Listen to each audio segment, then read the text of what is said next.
This is a screencast designed to introduce the contexts and sort of fundamental ideas behind J.B. Priestley's play An Inspector Ghoul for students studying it at GCSE level. It is being made primarily for my own students who in year 10 are about to start work on the play as part of the edXL certificate, the state school IGCSE syllabus. But the ideas and the thoughts within it are applicable to anybody. So, first of all, some facts about Priestley. Take them one by one as we go through. Three things that I think are really, really important in terms of understanding how this play works. Priestley was brought up by a socialist father as a socialist. He was a committed socialist. Now, if you don't understand what this actually means in terms of his outlook on life, hopefully I will explain in the next few minutes, but this is an area that you need to be familiar with, the idea of the thought processes behind the political extremes in Britain. What it means when we look at this play is we have to begin to see it as a party political broadcast, such as one might make at the time of a general election to try and win support for a political point of view. With that in mind, then we can begin to clarify the ideas behind the play through understanding this particular context. It's worth looking at a few of the ideas also to do with when the play is set. The era. We're told clearly by Arthur Burling in Act 1 that the great line of the Titanic, which he describes as absolutely unsinkable, is about to sail. This tells you when the play is set, and all my students will be expected to arrive ready to be able to tell me the week in which this play is set. We're also told that the setting of the play is a suburban home. Despite this, the characters are all wearing, we're told, white tie and tails, the most formal wear you could possibly wear for a dinner in this country. It's the equivalent of wearing the clothes you might wear for a state banquet as they celebrate their daughter's engagement. It might seem slightly overdoing it. The point is that we are setting this play, or Priestley rather has set this play, in Edwardian England, an England that has come through the Victorian age. It is still enormously powerful. The empire is at its peak. But it's an England that is complacent. It's an England that is growing. It's an England that has a more and more active working class and more mobility between the upper middle class and, well, the upper class based on wealth. And this is something that over the next 10 or 15 years, historically, will destabilise the country somewhat. Just over the horizon, there is the First World War. At the moment, none of our characters can see this, and so at the moment, we have their utmost faith in the unsinkable Titanic and the reality that we as an audience know to be there of what actually did happen. England at this time is governed by issues of class. The ruling body are generally aristocrats, wealthy industrialists. They run the country. They are capitalists, to use the technical term, and it's a term that you need to become familiar with. Their outlook on life is to ensure their own financial and their own social prosperity. In other words, they're out for themselves. Ordinary working class men and women are simply viewed as tools to assist in achieving this aim. They're not given respect as individuals. This, in turn, will lead to the rise of a flourishing labour movement, which has already, the play is set, as I've already said, in the first 12 years of the 20th century, has led to the development of the Labour Party, a party very familiar to us now, today, but which only came into existence in 1900. The Labour Party didn't achieve its first government until 1924. It's also interesting that it formed the new government in 1945, just after this play was premiered. This play was premiered in 1944 in Moscow, and we might come back to that later. The point, however, for Priestley, as a committed socialist, writing in the late 1940s, middle 1940s, is his view of socialism. Socialism is concerned with a fair deal for all. This must, by definition, lead to an attack on the complacency of the capitalists. It must lead to an attack on what was seen as unwarranted privilege, people having power simply because they were born to it, or simply because they owned a factory. And this is the central theme that pervades everything that happens in the Inspector Ghouls. It's a theme which Priestley chose to embody in the character of Eva Smith. Eva, the girl from the factory who never appears in the play, is made to represent all innocent and downtrodden workers. You will see for yourselves where the character of the inspector makes this absolutely plain in the play. Set against Eva, this faceless figure, is the Burling family. And the Burling family display all the worst traits of the capitalist upper middle classes. They wish to push themselves forward. Mr. Burling seems to be absolutely obsessed by possible increase in rank, by increase in status. And we see this through the marriage of his daughter into the aristocracy, but also because he is singled out by Priestley to be the focus of the negative aspects, if you like, of capitalism. This negativity appears from the very beginning of the play. Burling is caught between, if you like, desire for wealth, but also his own reality. We're told in the initial stage direction, and in this play you must never underestimate the stage directions, that he is inferior to his wife. His wife is his social superior, Priestley writes. We're told he has a provincial accent. At that time, in a class-driven society, the way you spoke told everybody everything about you. This man is provincial. He is not an aristocrat. He is not of the natural ruling class. What he is a capitalist. He makes money. He makes lots of money. And he does it by, well, as he says, keeping costs low. That's what interests him, not the health and well-being of his workers. Priestley uses a technique called dramatic irony to highlight the flaws in the character of Arthur Burling. Now, dramatic irony as a technique is a well-known technique. It's used by Shakespeare, it's used by many, many playwrights, usually to help develop tension. It is a state when an audience knows more than the central character in the play. Thus, for any audience watching, for example, Othello, the more Othello falls victim to Iago's trickery, the more we as an audience want to shout at him and scream at him to open his eyes and see what is obvious because we know it.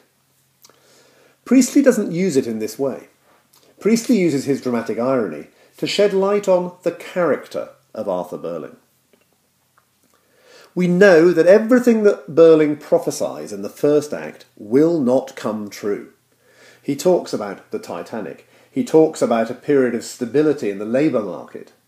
By the 1920s, there was a general strike. There had been strikes for the previous 15 years on a regular basis.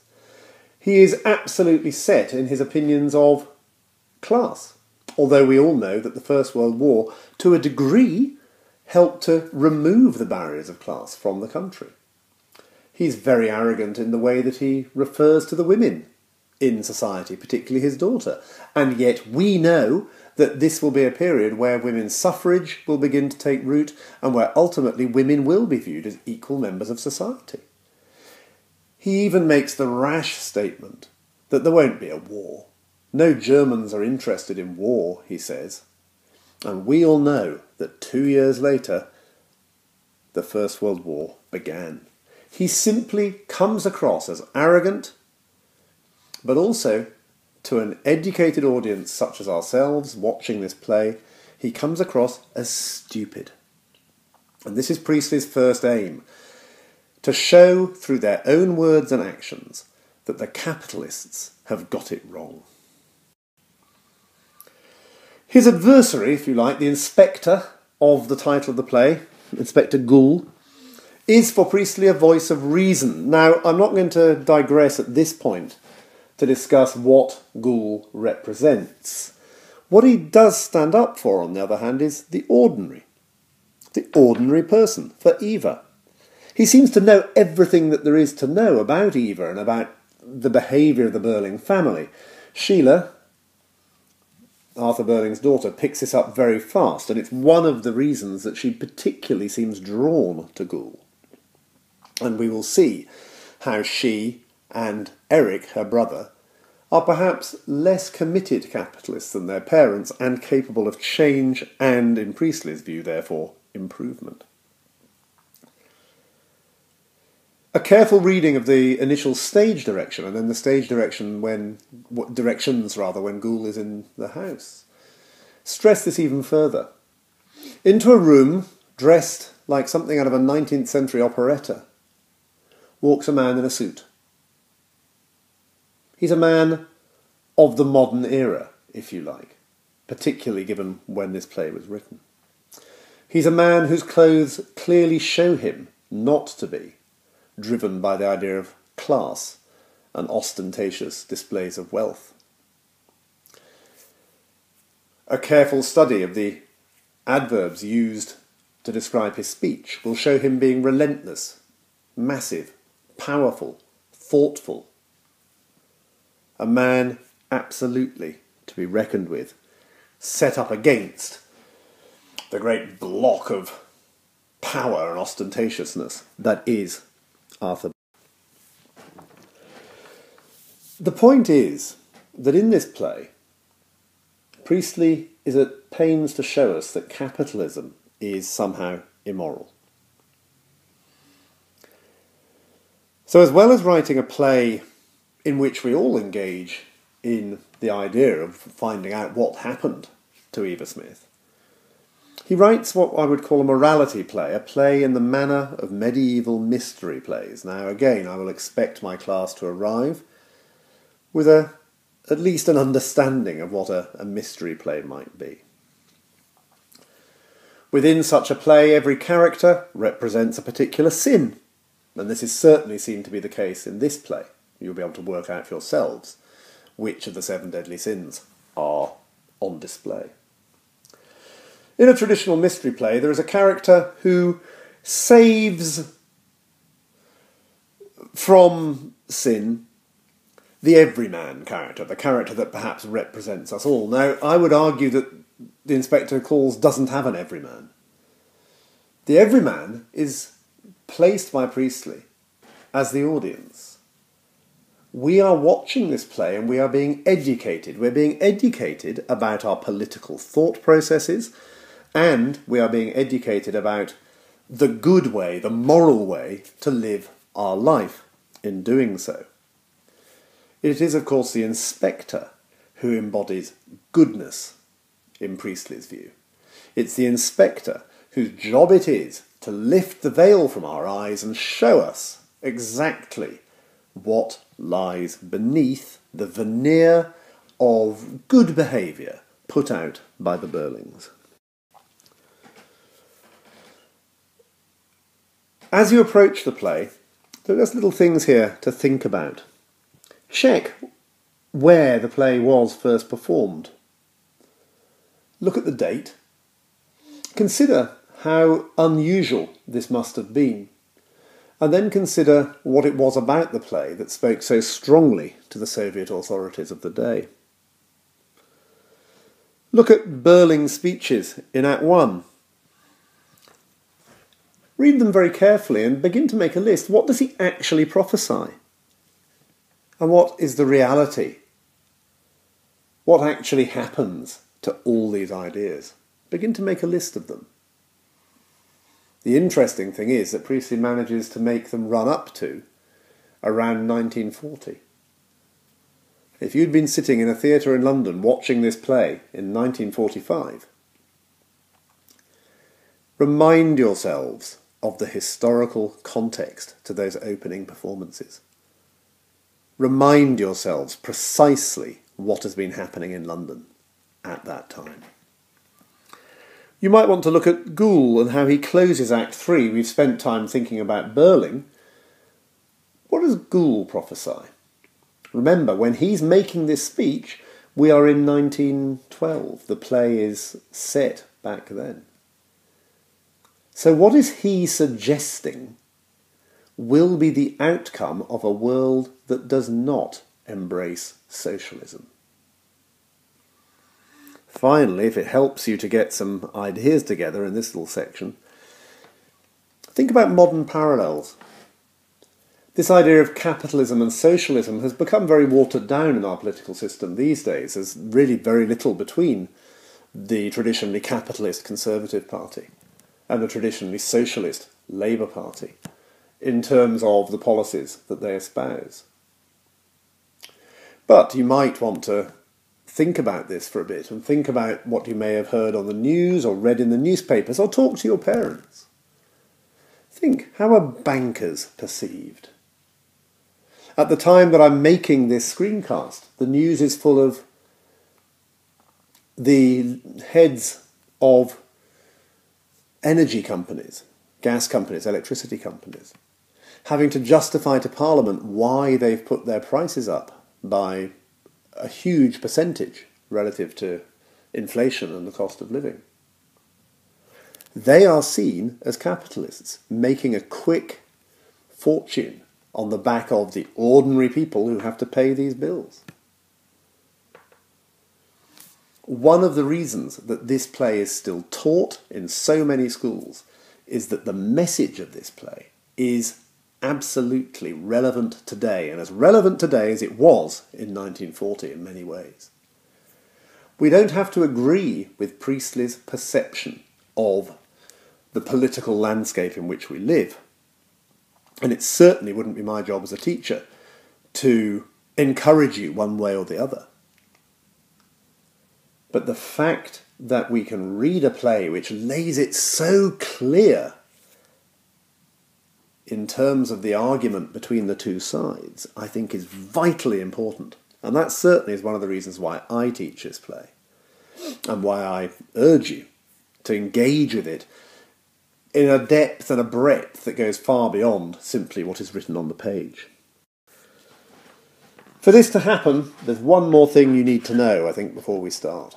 This play is a well-made play. Now, that term doesn't mean that it's been put together very nicely and polished and is shiny. It means that certain criteria have been met. Now, if you are one of my Year 10s and you're listening to this, you will remember that in Year 9 you studied 12 Angry Men, another well-made play. And the criteria here are the same. A unity of time and space. The entire action of this play takes place in the same room, and there's absolutely no lapse of time between Act 1 and the end of Act 3. If you don't believe me, take a look at the end of Act 1 and the start of Act 2, or the end of Act 2 and the start of Act 3, and see what you notice about the way the dialogue works. You might then like to consider what Priestley has tried to achieve here. But perhaps the most important feature of a well-made play, in the context of An Inspector Calls, is the fact that the audience travel from a position of ignorance to a position of knowledge at the same time as the characters within the play. I mentioned dramatic irony earlier, and Priestley certainly does not give us any knowledge about Eva Smith before anyone in the play receives that same knowledge. We might guess what he is going to pull out of the hat next. If we do, we're likely to guess it at the same time that Sheila does. She is the most tuned in, shall we say, of the characters. But What he doesn't do is give the audience any special knowledge. He uses his dramatic irony to colour our perception of character, and he relies on his ability as a playwright to maintain tension throughout the whole play, slowly revealing snippets of information to show us how each character in turn is related in some way to the fate of Eva Smith. This is what builds the tension in the play. This is what makes us desperate to hear how the play will eventually conclude.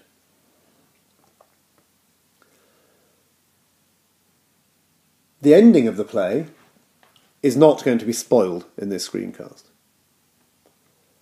But be prepared for something slightly unsettling and something slightly unusual at the end of the play. What you perhaps need to ask yourselves is, even if you watched this play today, whether Priestley's message that socialism is good, it's the only way for a respectable society to behave, has been heeded. If you feel that it hasn't, then you will probably grasp his reasoning behind the way he brings the play to a conclusion fairly straightforwardly. I'm looking forward to working on the play again this year. I love this play. And I wish you all the best of luck in your studies. Thanks for listening.